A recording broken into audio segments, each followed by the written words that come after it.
आज हम लोग आपकी कक्षा 10 में अध्याय 3 में सवैये शीर्षक से कविता है जिसके रचनाकार रसखान जी हैं। इसके चौथे पद्यांश की व्याख्या सीखते हैं। इसके पहले हम लोगों ने 3 पद्यांश देखा है, बहुत ही सरल है। चलिए सबसे पहले इसमें आए हुए सभी शब्दों के मैं अर्थ आपको बता दूं, फिर इसकी व्याख्या करते हैं। जा माने जिस दिन वही रहेगा, ते माने वह, जा दिन ते जिस दिन से, ते माने से, जिस दिन से, वह वही रहेगा। नंद नंद बाबा, की छोहरा, की छोहरा माने होता है बालक, लड़का, छोरा जिसको आप कहते हैं, तो छोहरा शब्द से ही ये छोहरा है। छोहरा माने बालक या लड़का। या माने इस, बन माने वन में, जंगल में, धेनु मतलब गाय, चराय मतलब चराकर, गयो है मतलब गया है। मोहनी मन को मोहने वाली, तानन मतलब तान।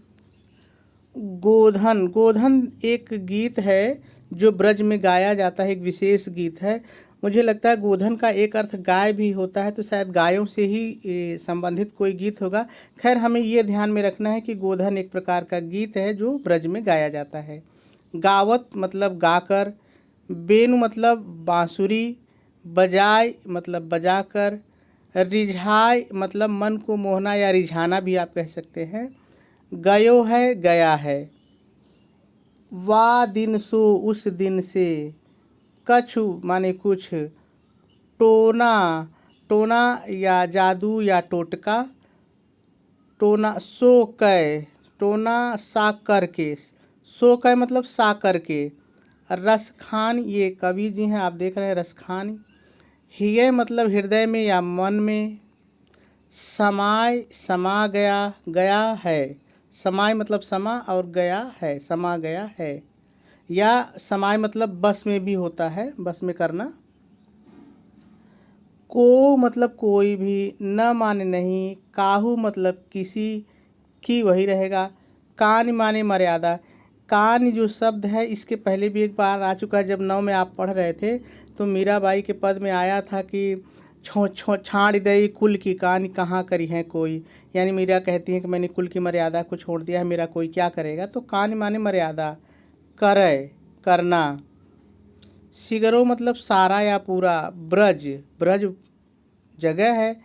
वीर माने सखी, बिकाय मतलब बिक, गयो है मतलब गया है। सभी शब्द हम लोगों ने देख लिया। चलिए अब इसकी व्याख्या करें। इसके पहले हम संदर्भ प्रसंग की बात कर लें।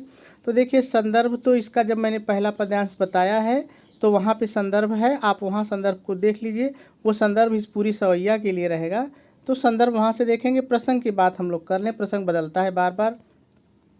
तो देखिए आप प्रसंग हेडिंग डालेंगे और लिखेंगे कि प्रस्तुत पद्यांश में श्री कृष्ण की मनमोहन तान और उनकी मधुर बंसी की धुन ने किस तरह से ब्रजवासियों को अपने बस में कर लिया है, इसका बहुत ही सुंदर वर्णन किया गया है और आपका प्रसंग पूरा हो जाएगा।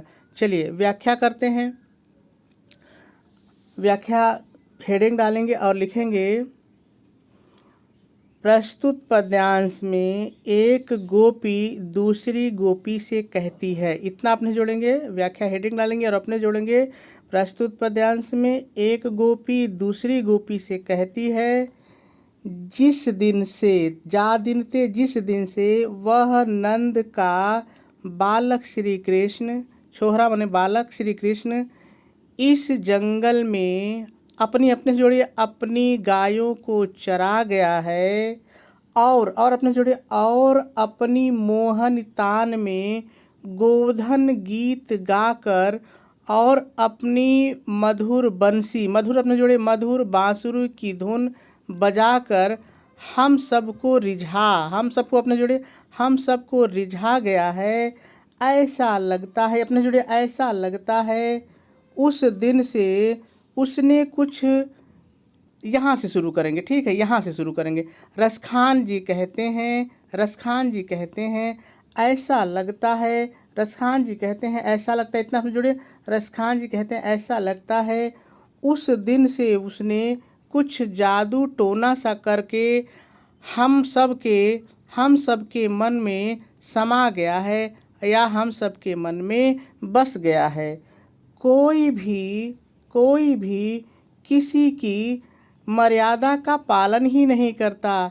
ऐसा सखी कहती है, वीर सखी कहती है, ऐसा लगता है जैसे सारा ब्रज या सारे ब्रज के लोग उसके हाथों में बिक गए हैं, अर्थात उनके प्रेम के वश में हो गए हैं। और आपकी व्याख्या समाप्त हो जाएगी। चलिए, अगर कहीं कुछ छूटा है तो एक बार मैं बहुत जल्दी से फिर से बता देता हूँ व्याख्या आप हेडिंग डालेंगे और पहले अपनी तरफ से जोड़ के लिखेंगे। प्रस्तुत पद्यांश में एक गोपी दूसरी गोपी से कहती है, जिस दिन से वह नंद का छोरा श्री कृष्ण इस जंगल में अपनी गायों को चरा गया है और अपनी मोहनी तान में गोधन गीत गा करके, अपनी मधुर बांसुरी की धुन बजा करके हम सबको रिझा गया है। रसखान जी कहते हैं, ऐसा लगता है, आपने जोड़े ऐसा लगता है उस दिन से उसने कुछ जादू टोना सा करके हम लोगों के मन में समा गया है। कोई भी किसी की मर्यादा का पालन नहीं करता। सखी कहती है, ऐसा लगता है, अपने जोड़े सखी कहती है, ऐसा लगता है जैसे सारा ब्रज उसके हाथों में, अपने जोड़े उसके हाथों में बिक गया है, अर्थात पूरी तरह से उसके प्रेम के बस में हो गया है। और आपकी जो व्याख्या है वो पूरी हो जाएगी। तो मेरे ख्याल से बात समझ में आ गई होगी। आज इतना ही। कल